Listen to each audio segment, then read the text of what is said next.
This is Defenders on TV Podcast Industries. We're back with Daredevil Born Again, Episode 1.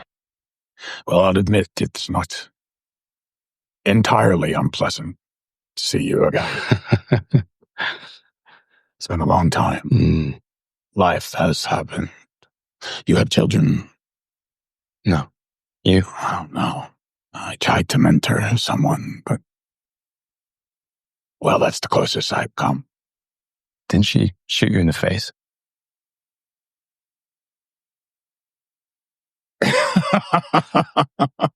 Yeah. Younger generation, what can we do?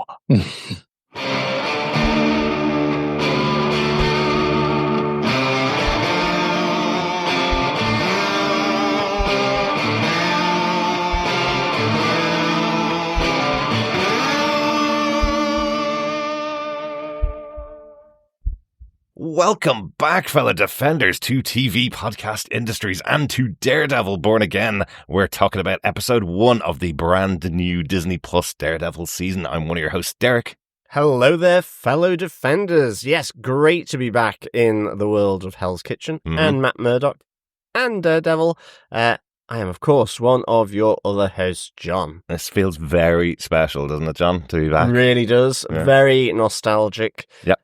10 years since we covered the Marvel Netflix Daredevil Season 1? Yeah, we started our first Daredevil podcast 10 years ago. I think it was February 10 years ago when we did our first Daredevil podcast. And yeah, it's been quite a long time since we covered Daredevil. The last Daredevil episode that we covered was our 200th podcast episode. And just last week, we did our 900th podcast episode. So we've done 700 podcasts since the last time we covered Daredevil. But John, not amazing? Yeah, that is amazing. And here we are back, welcoming our fellow Defenders. We've got our Mississippi McDonald theme tune back again for our Daredevil coverage. And also, we've got our gavel ready for our case notes once again. Yeah. Oh, that feels good, doesn't it? Jeez, yes. And as always seems to be the case recently, unfortunately, we do have to say that Chris can't join us for these first couple of episodes of Daredevil. Sorry about that.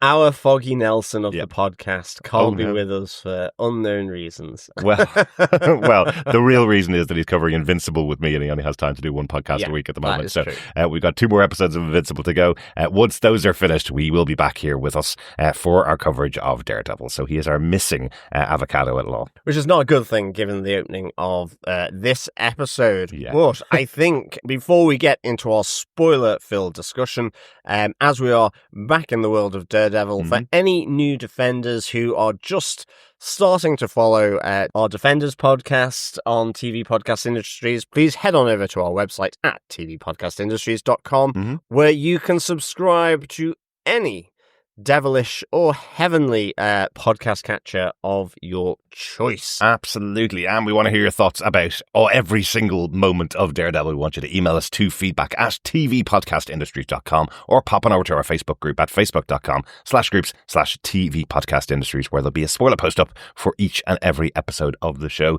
We are covering these a little bit in advance for the first 2 episodes, so we will be talking about your feedback as we get into next week, and as the episodes release weekly, we'll chat all about your thoughts on the Daredevil Born Again series. Yes, absolutely. Let us get into our spoiler-filled discussion with the episode details. Derek, take us away. Well, we don't have the episode names as they're coming out in advance. I presume this one's just called Born Again, do you think? Maybe, yeah. Or Killed Again. Or Fiscal Fix It, maybe. Maybe, or Foggy Fades Away. Foggy Fades Away. You know, like a fog as the sun rises. Wow. That's incredibly insightful of you, John, there. Yeah, I guess those 700 episodes of the podcast have enhanced your your descriptive abilities. But no, we're going to thank you. We're going to talk about the people that are behind the show. On this episode, the directors are Justin Benson and Aaron Moorhead. We know them, of course, as directors on Moon Knight and Loki Season 2. They did 4 episodes, I think, of Loki Season 2 and 2 episodes of Moon Knight. Excellent episodes there as well. They are 2 of the showrunners for Daredevil Born Again, along with Dario Scardapane, who took over the lead role of showrunner after the previous attempt at getting Daredevil Born Again was kind of scrapped and retooled.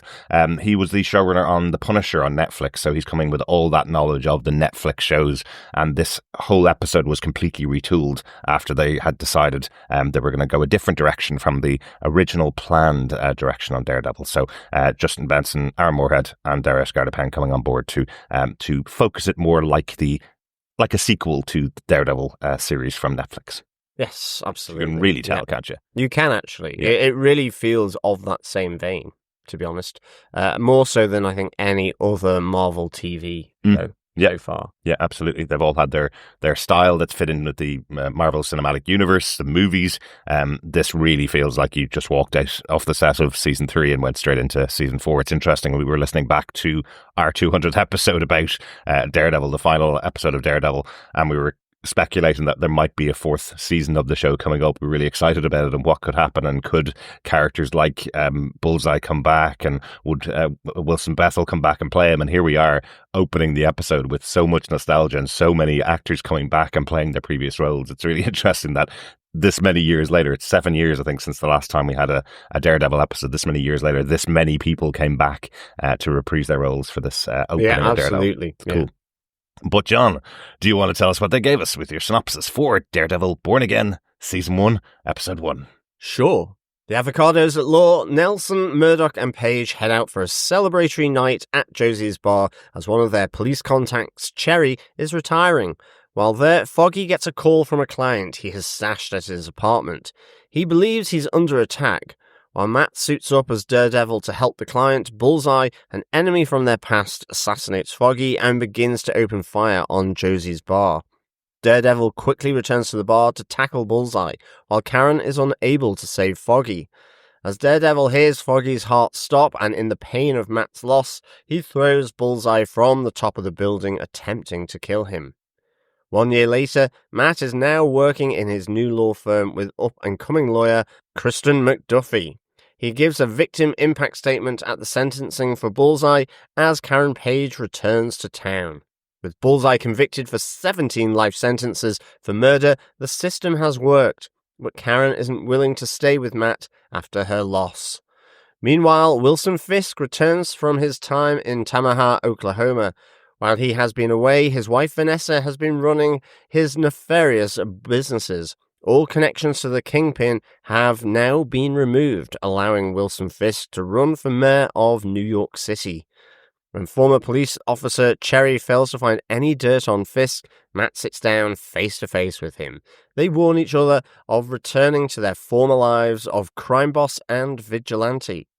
As Matt goes on a date with therapist Heather Glenn, he hears the news that Wilson Fisk has become mayor of New York, and a lone graffiti artist paints a mural of Kingpin on a wall in Hell's Kitchen. I was trying to interpret that painting that was on the wall. It looked like the Kingpin with the mask of Wilson Fisk was being held in his hand. It was just an interesting image to end the episode on. It was like as if someone knows that Wilson Fisk is hiding behind the mayor title, I guess. It's a great way to end the episode. Very interesting to look forward to. What's your thoughts on this first episode and the return to Daredevil Born Again, John? I just thought it was really good. I think it's really straight in, and I think that opening is an absolute sort of wham bam.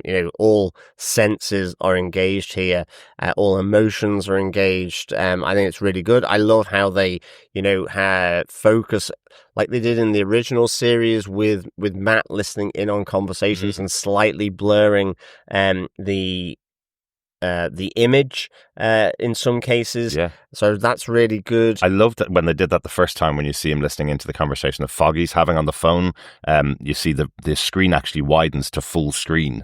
So it's kind of like it's got those black bars on the top and bottom, and then it widens to the full screen when you see Matt focusing in. It's a really cool idea. Yeah. It is. It's a great idea. So I loved all that. And I think, it's the setup, but it's done, I think, really well in terms of reintroducing these characters, having a huge emotional gut wrench of an opener, and then setting up Matt Murdock in, I guess, the life that has developed since that tragic evening. Yeah.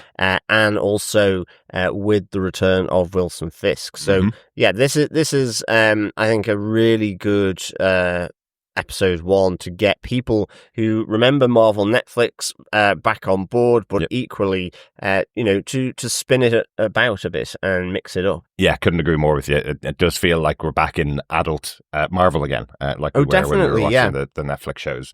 Not there's been anything not adult about shows like Falcon the Winter Soldier, which was very violent, had that kind of touch to it as well. But this feels like we're back in that universe again that we were watching on Netflix. It just feels more mature, and it really does. It feels mature, adult, yes, but it does have that absolute grounding of street level, everyday superheroes that the original 4 from Marvel Netflix kind of had. So that's what I think is different. It's different when you've got sort of Westview totally encapsulated by hexes and a whole new imagery being projected by one person. It's just a different type of approach, but it's the grounded feel, I think. The sights and sounds of New York City are really focused in here. And that's partly because you're dealing with a character who's blind, so that sensory element. But it just really makes it very grounded. And also, of course, returning to film in New York as well. All practical sets and practical filming, or mostly practical filming in New York, which is cool. Really, really good. Let's get into our way of covering the episode. We're going to talk about our top 5 case notes for the episode. So, with case note number 1, Bullseye hits his mark. I kind of mentioned this a little bit, but the opening of the episode, starting off the way it does, where the last season of Daredevil finished off with them writing down that they were going to have their own practice, the Nelson, Murdoch, and Page were going to have their own practice, and here we see our 3 major characters from Daredevil walking out of their practice to go out for a drink in Josie's bar. Just the nostalgia flooding back in. It's just lovely to see, we haven't really had any further time with these 3 characters since the Netflix show's finished. So seeing all 3 of them together, coming out of their practice, seeing that it's a very successful practice, and them going back through Hell's Kitchen was a nice kick-off for the episode, even though it ends quite tragically.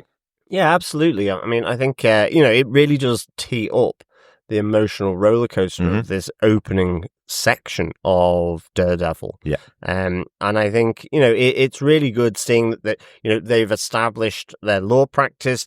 You're hearing about Cherry's retirement from the police force. But you have this, there's a little bit of snippets which I wonder whether they'll come back into play through the season, where you have Karen talking about, police are leaving the force quite a lot, like 30% of the police force have retired, left, moved on, whatever. So, there's a little hint there that something's not quite right. But equally then you are sort of engaged in all these different conversations in Josie's bar then.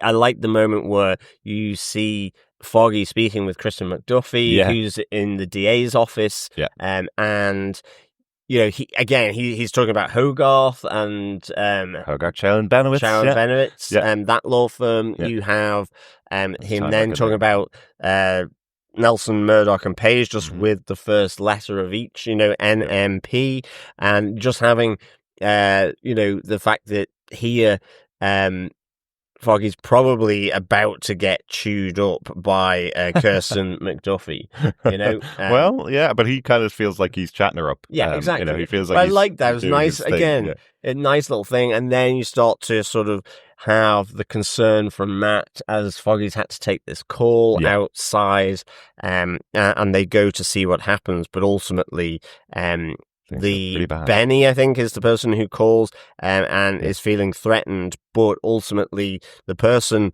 who we see skewer a fly off a light bulb with a paperclip is trying to find out where Foggy is. So he's specifically targeting Foggy. It's not, it seems to me that that's the feel of it, because then Benny says, he's gone now. He was asking where you are. Now, that could also be the Karen and Matt as well, because after Bullseye does take the shot that fatally injures Foggy, he does say, "Hi, Karen," and he raises his pistol to shoot her, but it is thwarted by the arrival of Daredevil just in time. But I think he's going to kill everybody in Josie's. It looks like his plan is to take everybody out, but absolutely Foggy and Karen would be the first targets, and then probably Matt if he was in the place. But the plan to use Benny to distract Daredevil from the place so that he can take out his closest contacts is definitely what he's going for.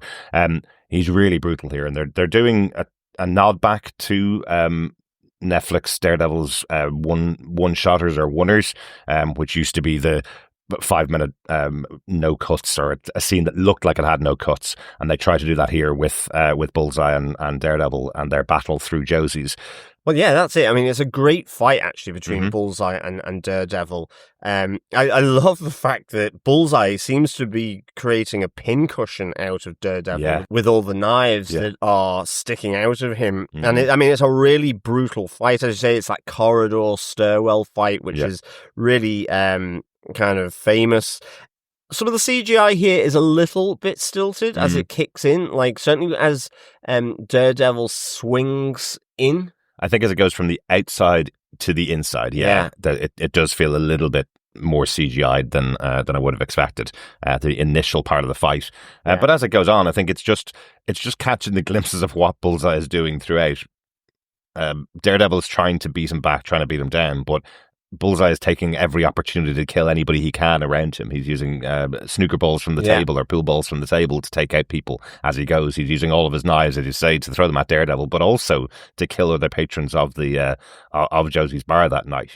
Or still using knives. I mean, how one suit can hold that many sharp implements, I don't know, but nonetheless, he has a ton of knives at his disposal. He does. Here. Did you see he has the kind of, I don't know what they're called, the bandana or whatever. It's the thing that wraps around the body that carries all the knives, and it does get emptied as he goes up, as he makes his way to the stairs. You see him trying to find another knife, and there's none left there. And then he just kills a couple who are coming back home with their shopping on the way up the stairs. So he has no respect for human life at all.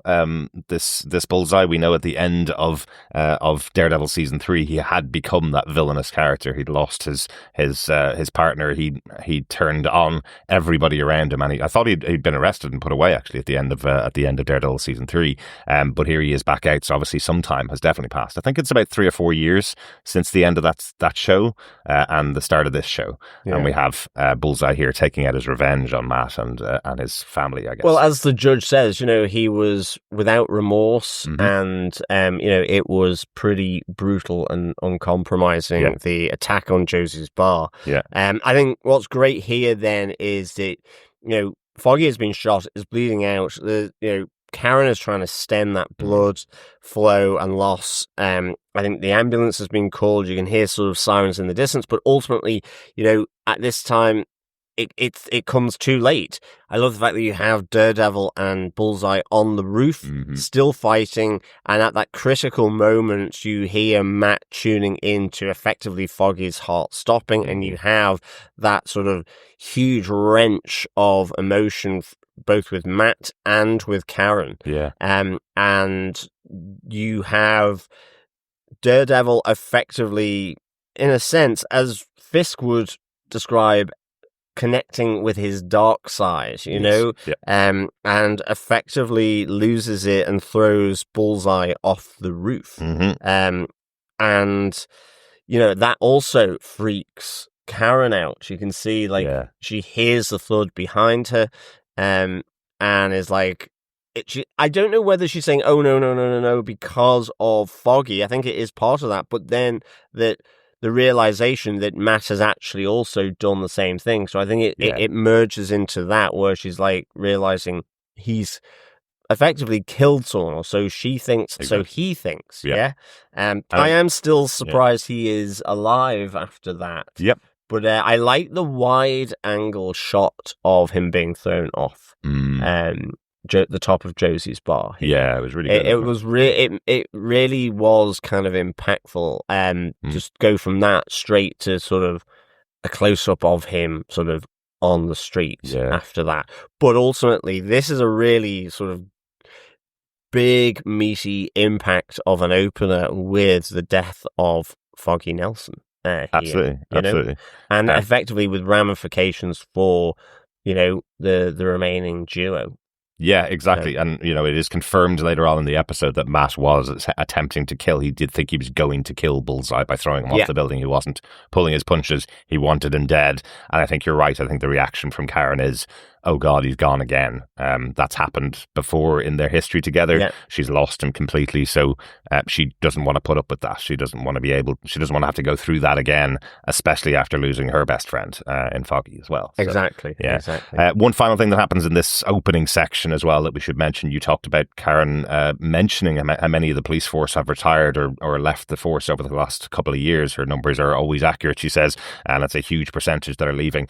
Cherry's the one that's retiring from the force. He says to his partner that the reason he's going is because the streets belong more to the vigilantes like Daredevil and White Tiger, he mentions, who we see on the TV screen there. That the streets belong more to them than they belong to the police officers now. And Cherry actually is on the top of the building when Daredevil throws the body of Bullseye off the roof, and then as he removes his mask and reveals it's Matt Murdock underneath, Cherry's there to see it. So he now knows the secret of who Daredevil is as well. Yeah, absolutely. Yeah. So let's get on to case note number 2. We're moving on a year later. And Cherry's now working for Matt as well. He's kind of his undercover private detective. Yeah, absolutely. I like this idea. I like the investigator element in law firms. I think it's a really cool job. So I'm really pleased that Cherry is Matt's investigator. Yeah. I like the fact that whilst Murdoch and Page couldn't continue as a law firm, I like seeing that there is Murdoch and McDuffie, the new law firm here as well. And, again, you sort of introduce this 1 year later, here that there is the mayoral elections going on in New York City. And I kind of like how in this little moment you have both Matt Murdock and Wilson Fisk getting ready in their own ways. That was also another feature of the Marvel Netflix shows. It was, but I like that the kind of common thing is them choosing their suit that they're going to wear here. I thought that was a nice little touch here. It was. It took me a while, and isn't it how the silly things that happen on TV shows that you're going, what the hell is that? Okay, there's a nice bit of camera work, but showing Wilson Fisk with his breakfast, which all I could recognize was the asparagus. I was thinking, what is that white thing? I was ages thinking about that as well. I was like, is it a big marshmallow? Is it a chicken breast? I was like going, what on earth is this? And then realized it was an egg white omelette. Yeah, and I only knew that because there was an interview between Vincent D'Onofrio and Charlie Cox where Charlie is asked what is Fisk's favourite breakfast, and he has no idea what it is, and eventually D'Onofrio says to him, it's an omelette and asparagus. And I looked at that the second time we watched the episode, I looked at it and went, that's not an omelette. I know, it's not yellow. So, yes, it's egg white omelette. It's a bit of a weird thing. Anyway, yes, that's just a peculiar thing that I picked up on, because I was like going, what? I mean, it didn't look real, quite frankly, but there we go. But maybe it's something you have to try the next time I go to New York. Can you give me an egg white omelette and asparagus for $25, please?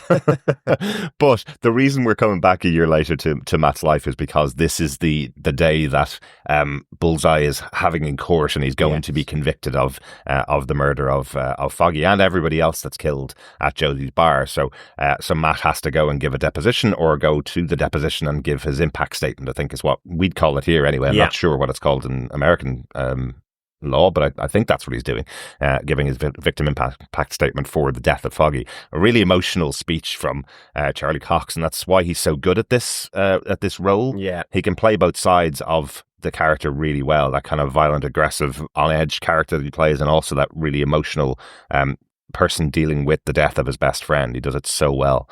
The speech itself, where he's talking about, justice will not be served today. There's no way to serve any kind of justice on what this guy has done, because we'll never see our friend again.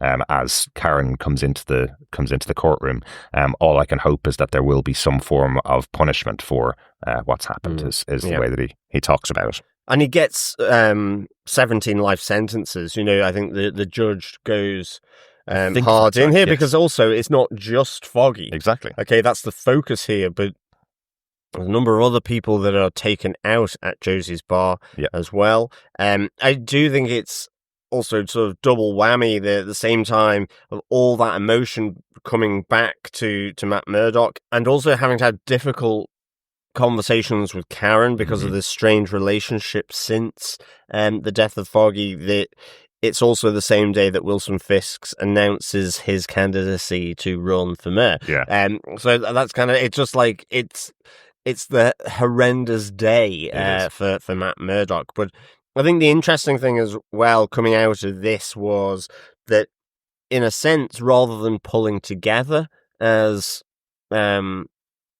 Murdoch and Page, say, and maintaining that law firm in memory of Nelson, and instead of sort of supporting one another, that actually both Karen and Matt have drifted apart, really, with this tragedy, and the relationship's really strained. I mean, to the point where Karen has moved to San Francisco. That's right, yeah. Like New York, but not too much like New York. Yes. Like that. I did like Matt's phrase. He said, "I didn't realize this tragedy would destroy more than Foggy." It's basically ripped apart the trio. Yeah. Obviously, with Foggy dying, but Matt and Karen's friendship is just really, just hugely strained. And I would have liked to have seen a bit of that in some way, because it is quite sort of shocking to see them really not being able to almost talk to one another.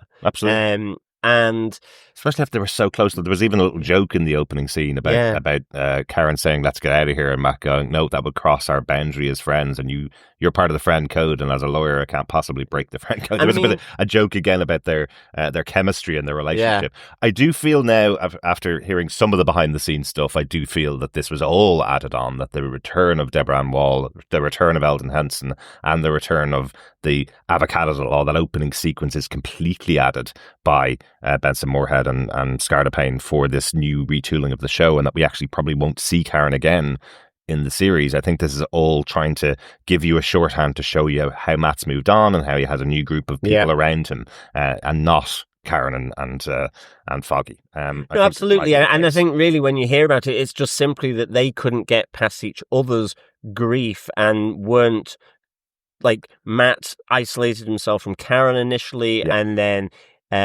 Matt's, as he's kind of pulled himself together, was like, "But you haven't contacted me." So I think it's all kind of, based around their own sort of consumption by the grief with the loss of Foggy Nelson. And I really like that. Do you know why particularly? Because it always happens in comic book stories and in any kind of drama that you have, that the male character who loses his best friend is the one that's suffering most, and the female character is the one that always has to comfort the male character. It's always the way. It's happened in every single story we've ever seen. Karen is just as close, perhaps even closer to Foggy than Matt is. And I like her retort here where she says, "I lost my best friend as well." Yeah, exactly. Matt. And I think there's also, under this is the duplicity, really, of Matt being Daredevil as well, and that complicates it further for Karen. So I kind of really enjoyed this scene between the two of them. It felt really wrenching as well. Exactly. And to your point earlier on, it is Karen going, she assumes that he's going to fall back into that persona of Daredevil. She gives him back the horn of his helmet that he lost in Josie's bar, and it is all about her saying to him, "I can't put up with you also going out and being this vigilante in the streets of New York, that I could lose you as well." So she's kind of cutting him off there and saying, "I'm not going to be able to support you the way I did in the past," as well as losing Foggy. So, exactly. Yeah, great scene. Really, really good scene. And that kind of catches us up to wherever everybody is now, 1 year later. There is one other thing, I don't really know where to put it in, but there's a really cool framing mechanism that the showrunners have created for the episodes, the kind of setting up of what's going on in the city. where they're using the character of BB Ulrich doing the BB report on the street. And I think it's a really cool mechanism. It is a really nice way of doing it. And I mean, it follows that whole thing of, seeing the newsreader. Mm-hmm. And again, you have a lot of that here as well with, the different points of the mayoral race. Yeah. That's done through the TV news coverage, which is also a really big comic book kind of element as well, which I really like. Yeah. And this is just kind of another way of, in the era of people having their own YouTube channels, that, this is sort of the more modern or up-to-date investigative journalism that's being done by private individuals through YouTube channels rather than the big papers. Exactly. And, there's old mainstream newspapers and TV news. Yeah. And so she's kind of doing all this documentary style snippets that come in over the course of the episode, like focusing on the rise in crime in New York, or even about why or whether you should be voting for Fisk or not. So people say, he's a great guy, gets things done. There's another lady that then comes in and says, why is he even allowed to run?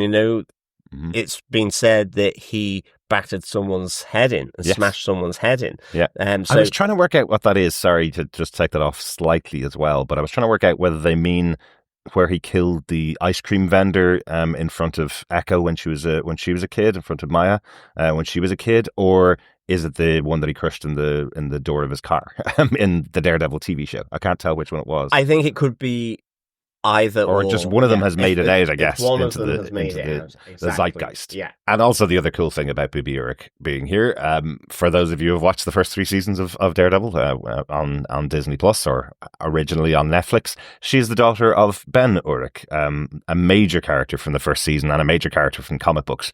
Ben Urich was very involved in Daredevil and very involved in Spider-Man back in the comic books. So having his daughter here, BB Ulrich, I believe it's his daughter, maybe his niece. We'll find out as the season goes on, but having her here as a kind of an interstitial presence in New York City is really cool. Love the definitely. Shall we get on to our case note number 3? Absolutely. Vanessa is back, John. She certainly is. Vanessa is, I guess, Madame Kingpin. Yeah, she has been looking after the crime and business interests of Wilson Fisk, Kingpin, whilst he's been away. Yeah. And indeed has made them, as she says, bulletproof. She has made them unsinkable in terms of moving things around, so that all the other gangs are sort of in line, are reporting, transferring money to the Kingpin operation, but also getting their percentage back, all tax exempt, no tolls on this, and she is kind of made this crime operation absolutely watertight for cleaning the dirty money, and I really like this, and it kind of comes in though where then you realize that there has been that time apart between Vanessa and Wilson Fisk through this.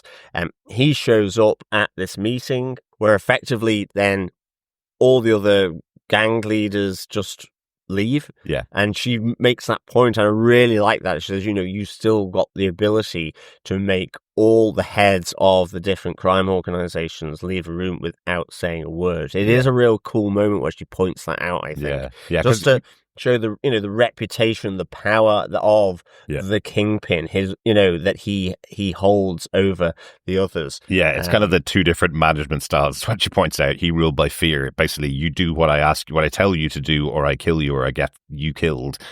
She's ruling by rewarding them and giving them payment, and she says the payment breeds loyalty, basically. So, but an interesting little Easter egg there, or I guess it's quite highlighted rather than an Easter egg. The two families that are there, we have the Red Hook Mafia from Brooklyn, who are one of the 5 crime families, but the other crime family that's there is just pointed out that they're a shorter term crime family, and the Red Hook leader points out that they've been in the business much longer than the other guy's been getting his tracksuit. So they must be the tracksuit mafia who were very central in Hawkeye. The last time we saw Kingpin, or one of the last times we saw Kingpin, was in Hawkeye as well. So it's that crime family who are sitting down at the table with the Fisks. Yeah, and themingly though, that also Adam, who I think is the leader of that family, like you see the look on his face when Wilson Fisk comes in.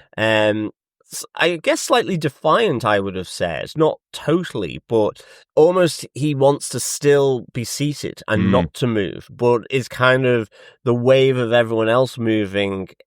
He moves as well, but there's a look on his face, and Wilson Fisk, so over this episode with the interaction with Vanessa, you realize in that time being away, Vanessa has, plays off-piste and but he knows about Adam.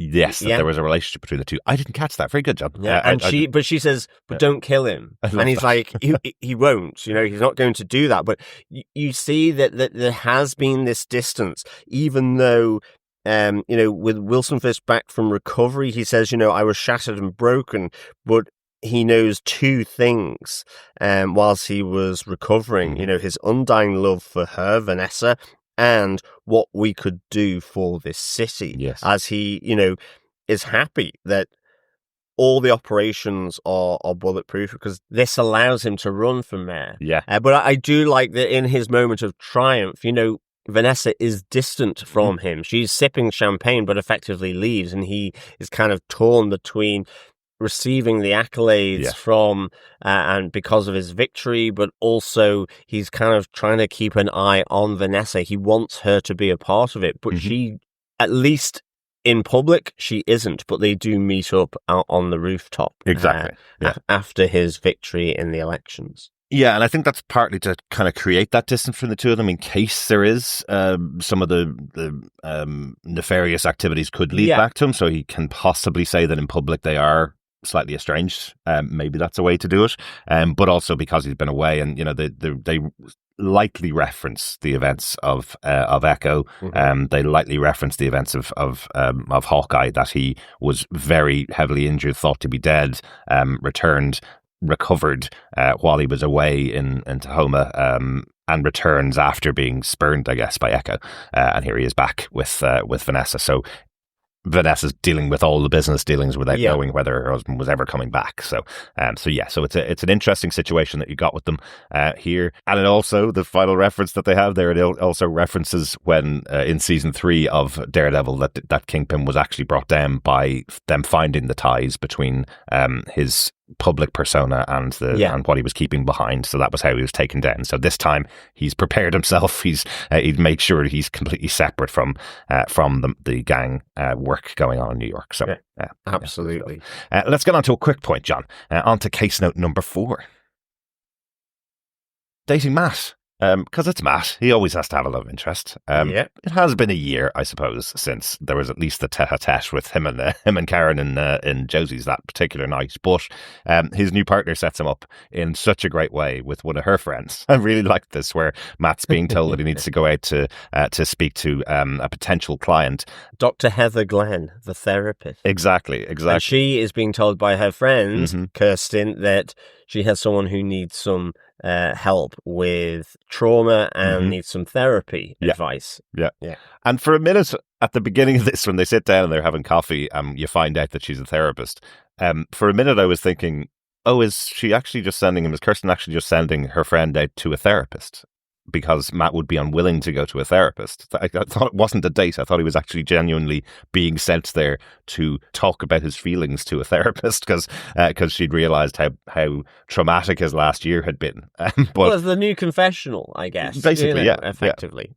Yeah, so, but it turns out it's actually a first date. Doesn't go very well. I like specifically Heather calling out, I don't date lawyers, your hours are terrible, and you argue everything. And Matt goes, well, that's the sweeping generalization. She goes, see, look, yeah, you're my even point arguing exactly. that. It's also the fact that, it's the blind date that none of them knew about. And it's like, I'm going to kill Heather. And she says, could you, make sure you do it properly for me as well? Like Exactly. the two of them. Well, there is something clicks there between the two of them as they carry on the conversation, which is quite nice, I think. Yeah. Well, absolutely. I love that she points out, when she asks where he's from, he gives her the street numbers and instantly she goes, oh, Hell's Kitchen, tough guy, are you? And he's like, no, I'm the furthest thing from a tough guy ever. We, of course, no, he's not. And he mentions about her coming from Queens, and she's like, oh, how did you know? It's like the accent, she's not managed to get rid of it totally.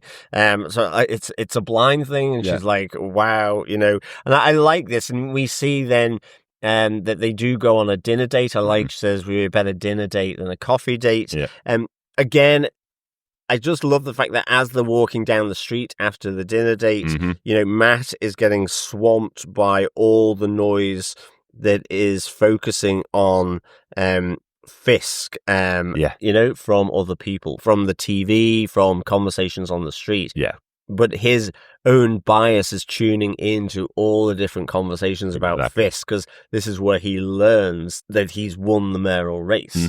And it's interesting, I think, that we get from Heather that she asks him, you kind of seem fixated, obsessed by him. Is there a history there? And in the end, it's kind of left there, but it's an interesting sort of pickup that she, makes, and that connection that she makes. And I wonder if that will be important at some point. Well, Matt says they have crossed paths a few times. But she also does say a phrase that a lot of people are saying at the moment about, let's say, a wider election in the US. She says, well, look, if the people of New York voted for him, they get what they deserved. They obviously want someone like Fisk in charge of New York. That's absolutely. That's their ask. It's just interesting. The reason I pointed out is because we've just reviewed the most recent Captain America film, Brave New World, and while we liked it, we felt that it kind of lacked the teeth that it seemed to be going for. It seemed to pull all political context out of a very political movie that it seemed like it was edited out of it. And here we are 2 weeks later, the first episode of Daredevil, and they're going straight for the jugular. There's no doubting who Fisk is in this show. There's no doubting, and there's no doubting what he was in the comic books. The Mayor Fisk storyline is a very famous comic book story arc. It has always been the case where we had this criminal rising up and taking over New York, and it was based on real politics at the time. And here we are taking into the show, and it feels like they've got their teeth right here. They know exactly what story they want to tell with Mayor Fisk taking over the city. Absolutely. But I think with dating Matt and Heather, I'd be interested to see how she gets embroiled in Matt's life. Exactly. Love life or otherwise, because I suspect, it might be problematic down the line. Yeah, people close to Matt don't tend to do very well, do they? Foggy. Yeah, well, that's it. The avocados have become the guacamoles at law. Smashed and battered. Oof, John. Yeah. Oof. But we are finishing with dating Matt. We're going on to our last point. We've talked about it quite a lot, but let's talk about our final case note. Mayor Fisk. Time to talk about Mayor Fisk. As we said, we've talked about it quite a bit. We know he becomes mayor, but there's a couple of other movements that are in here that are really interesting. One that we definitely want to highlight because it's our big anniversary this year. We had our 10th anniversary of Gotham last year, our first ever podcast that we were covering, and we have a character from Gotham, an actor from Gotham, Sabrina Guevara, who played Sarah Essen, Captain Sarah Essen in the first episode of Gotham, is here now in the first episode of Daredevil. I just think that's a bit of kismet, John. I think it's kind of cool. Yeah, no, exactly. Yeah. It is like part of his Wilson Fisk's campaign team.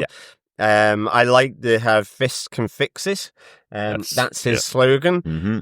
I think in the past I could have done a little tune to go along with that, but unfortunately, due to sort of the reputation of that person that was involved with that TV show back in the day. I can't really do it. That's a British one. That's that. It is. Jim will fix it. Yeah, Yes, Jim will sorry, fix it. because all I was thinking of was what's the cartoon character, John? The can we fix it? Yes, we can. What was that? Bob the Builder. Bob the Builder. Yeah, that's all. No, unfortunately, I had the Jim will fix it for Right. you and you and Okay. you, and that's just Yeah. with Fisk. Yeah. Yes. But we see Sabrina Guevara as Fisk's campaign manager, kind of old school Yes. campaign manager, which we get here.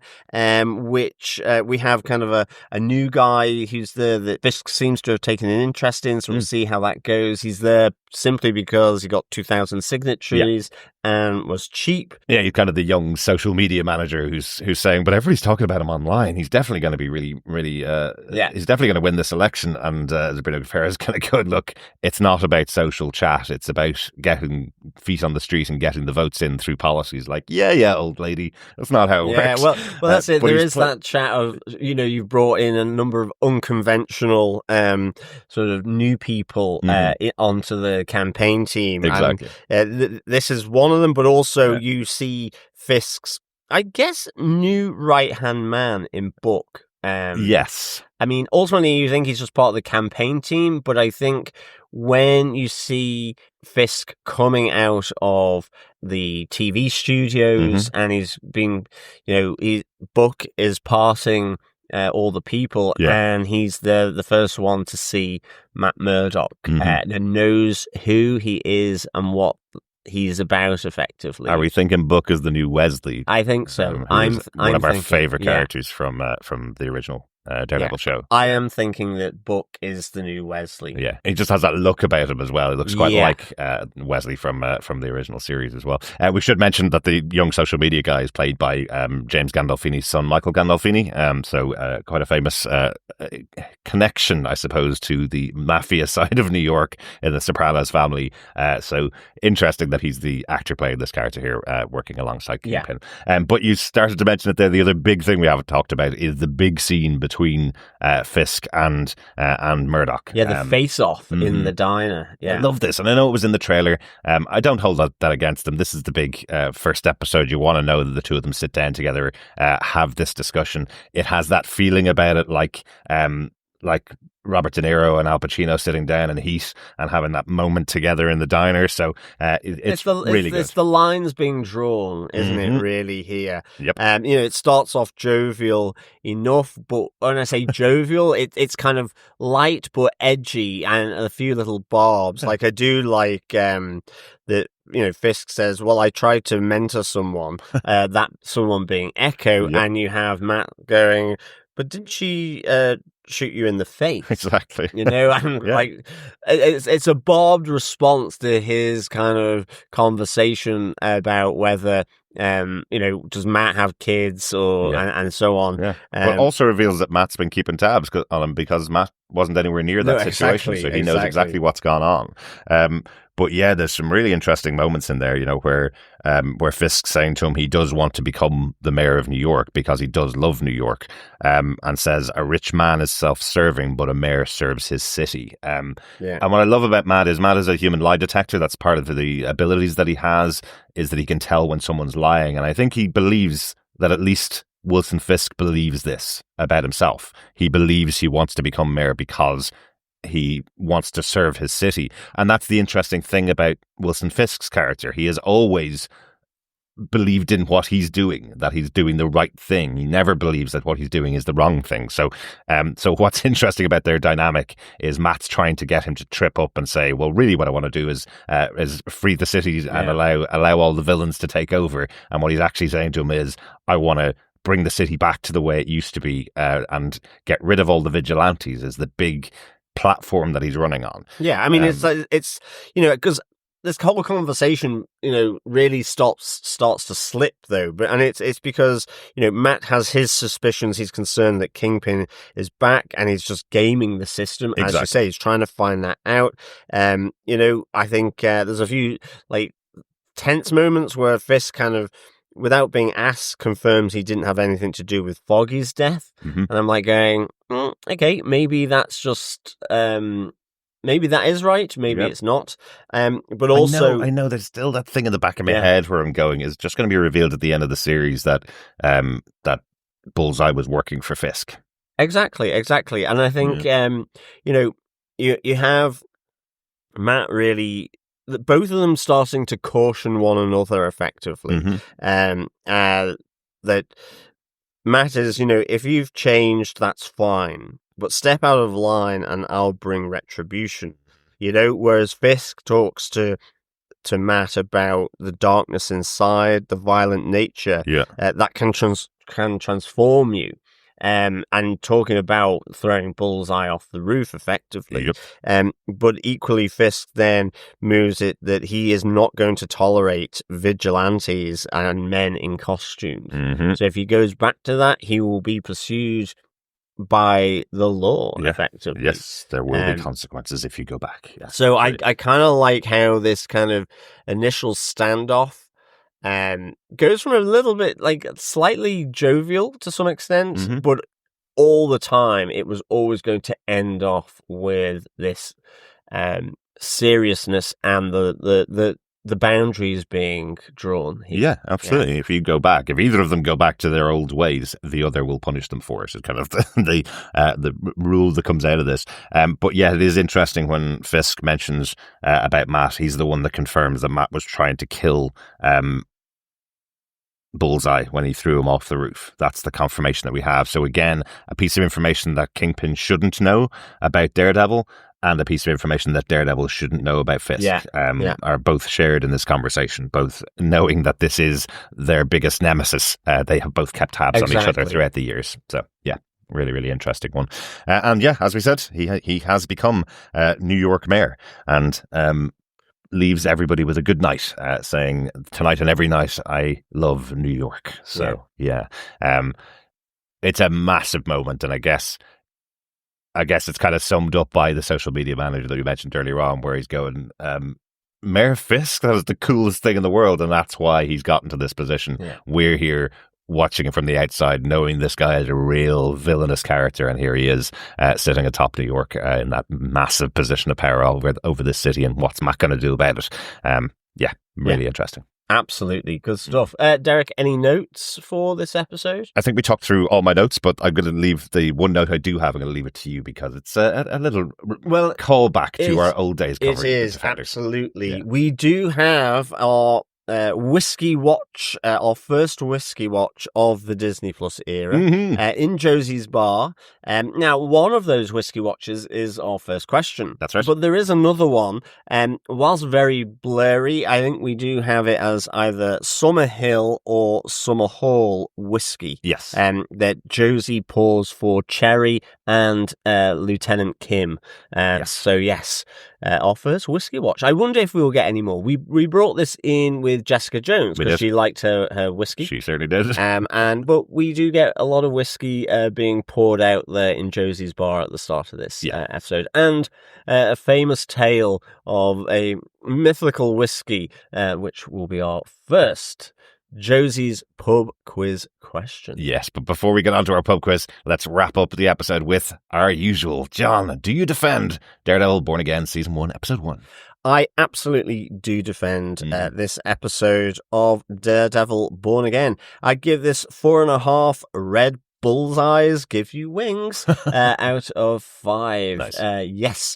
I thought this was a really strong opener in terms of telling you where everyone is, whether that's 6 feet under, whether it is guacamole as opposed to full avocados, and how that they've recovered from a bullet to the head and are back in New York looking to plot the next phase of the domination of that city, but this time through the mayoral race. So I really liked it. I thought the first opening, great getting Bullseye back. He is a psychopath, and it comes across really well in that opening fight scene. The pain of the loss of Foggy, and how that sort of rips apart the remaining members of Nelson, Murdoch, and Page, with effectively through their grief of the loss of their friend. I really like that final scene between Matt and Fisk in the diner. It's such a great face-off. Love that. I'm just intrigued by a number of the different things through here. You know, the conventional campaign manager versus the unconventional members of the team that Fisk has brought on for his advisory team and campaign team. Book, interesting to see his role here. But equally then the relationship with Vanessa, with Fisk, and Matt's with Heather, and indeed Kirsten McDuffie, because I'm really pleased you've got Murdoch and McDuffie as the new law firm. Absolutely. Maybe we can add a page to that by the end of the season, possibly. But yeah, for me, 4.5 Red Bull eyes gives you wings. Out of 5. Nice, well done. No trademark infringement intended. Excellent. Derek, do you defend Daredevil Born Again Season 1, Episode 1? Oh, yes, I do. We're back, baby. I'm so glad we are back with Daredevil. This prospect that we could have had a 4th season of Daredevil this long after the first 3 seasons finished, I never thought it would really happen. It was saved by the fans. I think they're all giving credit for that without the fans pushing for the return of Charlie Cox and Vincent D'Onofrio and Eldon Henson and Deborah Ann Wall to the roles that made them really famous, really stand out. If it wasn't for the fans, it wouldn't be here.